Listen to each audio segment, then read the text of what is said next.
Hi, and welcome to my first attempt at being a daytime TV host. I'm Dominic Campbell, Chief Executive of FutureGov.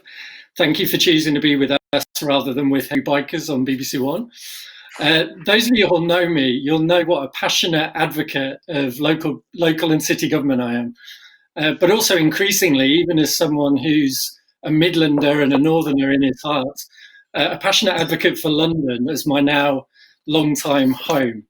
Given the huge impact of the ongoing crisis on London, in terms of the current and future nature of this special city, I wanted to bring together a panel today of London leaders who can unpick where we are now and where we're going in coming months and years. Perfectly representative of London, we have a Northerner, two Midlanders, and one Londoner to talk about London today. As we all know, London relies on us out-of-towners to make it as great and as friendly as it is. So just to start with, I'd like to introduce Georgia, who is the leader of Camden Council and soon to be chair of the Club of London Boroughs, London Councils. Hi, Georgia. How's life been over the last 6 months, and where are we going in your mind? Hey Dom, when you said Northerner, I thought you meant North Londoner for a moment. So I was like, "Oh, that's me."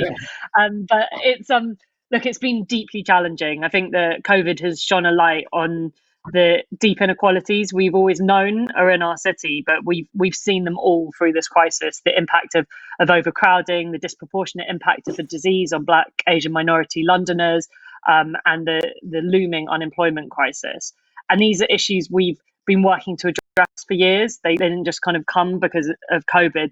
We've seen many in our city cut out of the growth and economic gain that we've been lucky enough to have in London. But unfortunately now we have to face those inequalities, and also we're seeing real issues in growth. In the centre of London particularly, we're seeing big decreases in footfall. Some of our key sectors like culture and hospitality are struggling. And while the pandemic has produced some changes which are positive for some communities, we are seeing a real resurgence in some of our neighbourhoods in outer London, as more people work from home, and that is incredibly positive. But we have to think about how as a city we manage this huge change, the unemployment, the transition to a different kind of economy. And we've come together, I think, closer than ever before, local government and national government. And some of the areas we're really focused on are the digital divide, ensuring there's a minimum digital access, because we've just seen how important digital is for access to services, access to employment, and to learning.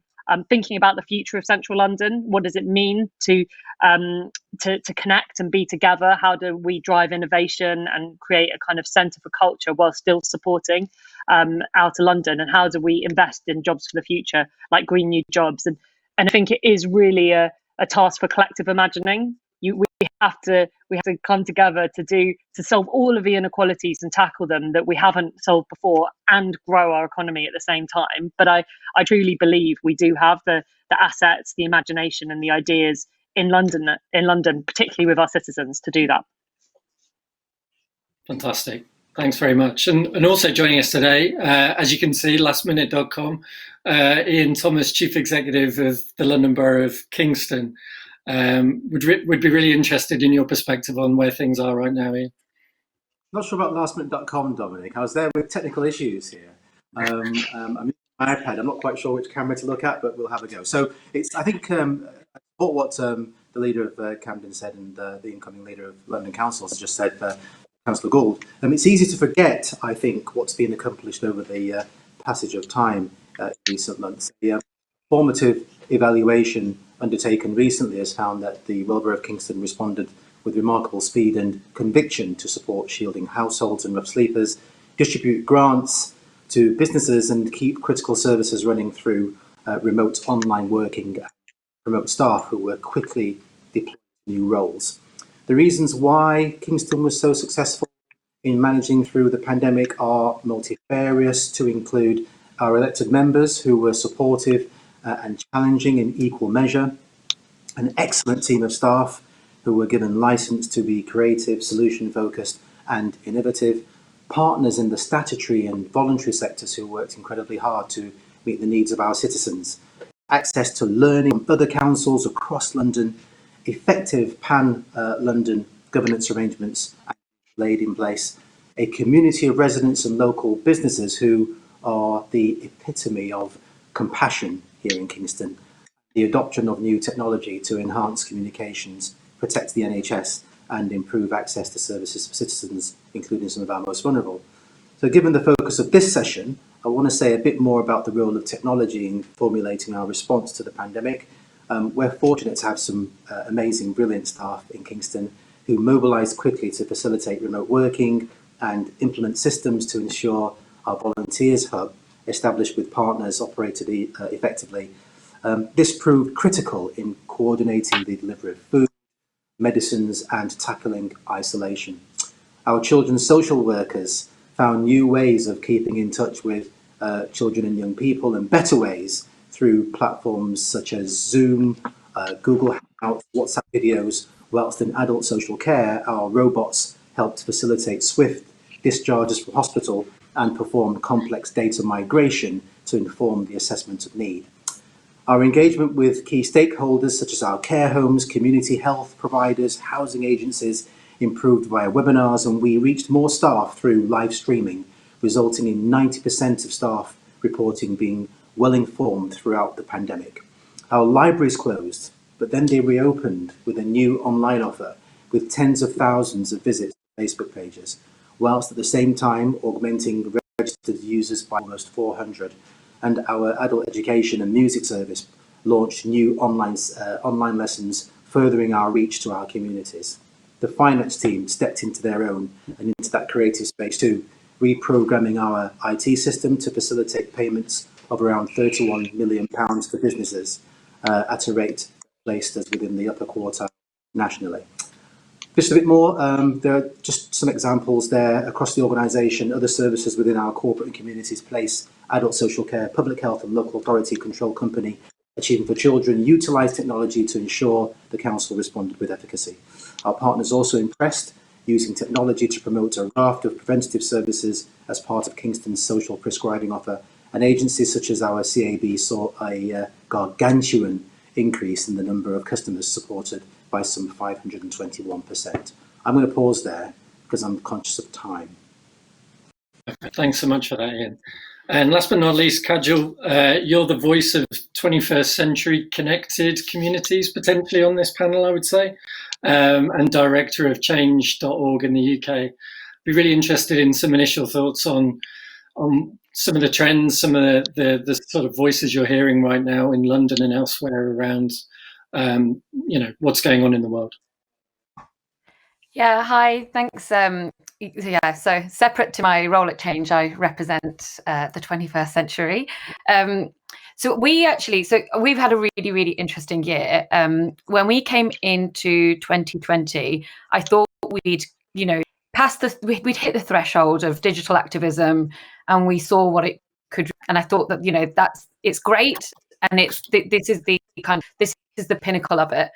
But then lockdown happened, and we just saw something incredible, that our users, so we went from 17 million users in the UK to 19 million in just a matter of months. We had 10 times the amount of petitions started on the site on a weekly, daily, monthly basis. And so we were starting to see a new wave of people power. Essentially, people were at home paying more attention, and they were more online. And other interesting things started happening. So because people couldn't get out, they were using other sites for their activism. So their windows, people were using their cars. So they were they were going to detention centres and beeping to protest. Their front gardens, they all became new sites to speak out. And then obviously we saw community groups like mutual aid groups springing up. And so, the public basically just started self-organising. And, we paused and we were just like, why is this happening, and why now? And COVID was quite unusual and similar to an election. It was very, very fast paced. Decisions were being made at an incredible speed. You'd wake up in the morning, and by the end of the day, there were 3 different decisions that the government had made, and it was really difficult to keep up. But what happens when things happen so fast and the news kind of society moves at such a rapid speed is that people fall through the gaps. And that's just inevitable, that people are going to fall through the gaps. And it's inevitable, if you don't have a diverse group of leaders, that the people that aren't represented in that diverse group of leaders, they're the people that will fall through the gaps. And so what we saw on our platform was that those key workers, those teachers, those students, those nurses were all using our platform to speak out and say, hang on, what about me? And so we were seeing incredible campaigns around PPE, care homes, students campaigning to get silly algorithms changed so that their grades weren't diminished. And none of this would have happened without technology, but also I think as it was as people were moving through lockdown, realizing that actually they could reach further than they thought they could. So organizations realized that they could actually do remote working when previously those organizations would have been very resistant to it. We realized that we could actually be very appreciative of the people running our society, like the key workers, and we could be campaigning for better pay for those people. And so all these things that we thought maybe wouldn't happen or couldn't happen started happening during COVID. And I think the public realized that things are not impossible, and how far that they can reach. Asks like defunding the police happened during this period that just I don't think would have happened outside of this time. And I just want to quote something. So Milton Friedman said that only a crisis produces real change. When that crisis occurs, the actions that are taken depend on the ideas lying around. And so it was during that time where, a lot of organizations had already gone through remote working. So there was already a playbook out there. Ideas like 4-day weeks, universal basic income start becoming, they're ready packaged, and you're able to kind of dish them out in these moments. And so what I think that kind of means for the future when it comes to kind of digital activism is that policy making needs to change, and we need to involve more of the public in it. Many of these kind of the ideas that happen, like even like mutual aid groups that were, tried and tested before COVID, but that's when they sprung into action. So how can we foster that culture, and how can we kind of almost create a mutual aid style of politics so that we're able to actually shape our future communities so that they work better for the people actually living in society? And stop there. Brilliant. Thank you. Okay, so obviously we're going to have to enter a rapid fire round here, but just had a couple of questions really. I think for Georgia and Kajal to start with, in terms of just to follow on from your point just then, really, it became obvious that mutual aid groups and communities can move in hours and days, councils probably in weeks, and central government in months, judging that we now have the app live after 6 months, for instance.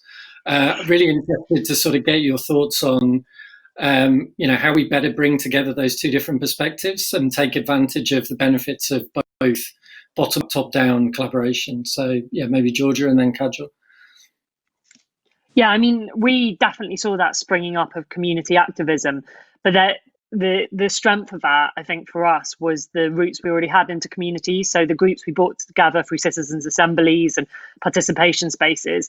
The group of Somali mums that were working with us on knife crime suddenly transferred their energy and expertise onto this new challenge.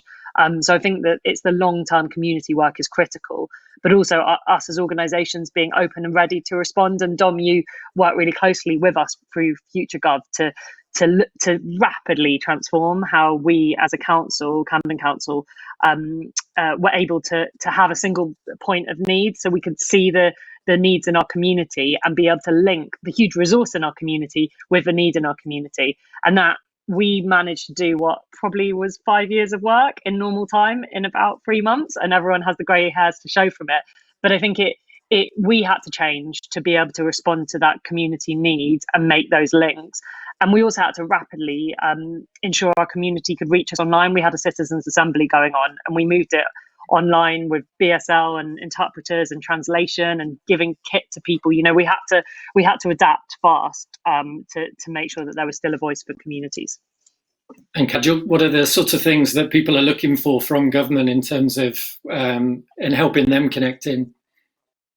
I think, just like a lot of what Georgia said, they need the permission from the institutions to actually engage. So our communities are just like, they're full of people who want to do more. And often they're doing it with no pay. They're doing it with very little time. And they're happy to do it, but we actually need to be resourcing them and supporting them. So like they're voicing these ideas and they're kind of like busting a gut trying to create, like, solve problems. But what governments need to do, I think, is actually provide funding, provide spaces to organize and actually give them some legitimacy, so they're more and more empowered. I think what's happening right now is that the public is kind of, you know, just doing a lot of this stuff anyway. But I think it's the institutions that can really enable it and help it blossom, really. Fantastic. And Ian, I'm interested in your take on the role of technology in the future of local government and the future of London. Is it just better broadband, as someone who has fun with that myself at home, or what is it that takes us forward in London, and how does technology play a role? Better broadband is always good, Dominic. But as I've stated before, newer technologies, newer developments, exciting enablers such as artificial intelligence, robotic process automation, and augmented reality will become the norm. Whilst I suspect some authorities will be leading innovation in these multi-billion-pound areas, my sense is that as a sector, there's much more to do if we are to realise the appreciable potential of these technologies. Harnessing this potential will improve our reach and help us to deliver more efficiently and effectively across all of our policy areas. You talked about London. I think the success of London is critical to the success of the UK economy as a whole. And I speak as a son of the north of England, and I completely understand the government's levelling up agenda and that desire, but this must not be at the expense of the capital. Therefore, we must raise the bar and close the gap. This, together with an ambitious programme of investment in skills, housing, infrastructure and tech, will ensure that our country reinvigorates its economic edge in what will become an increasingly competitive global market. So I'm seeing some questions coming through around the nature of London, the slightly fragmented nature of having 32, 33, depending how you count it, London boroughs, among other organisations like London Council's GLA.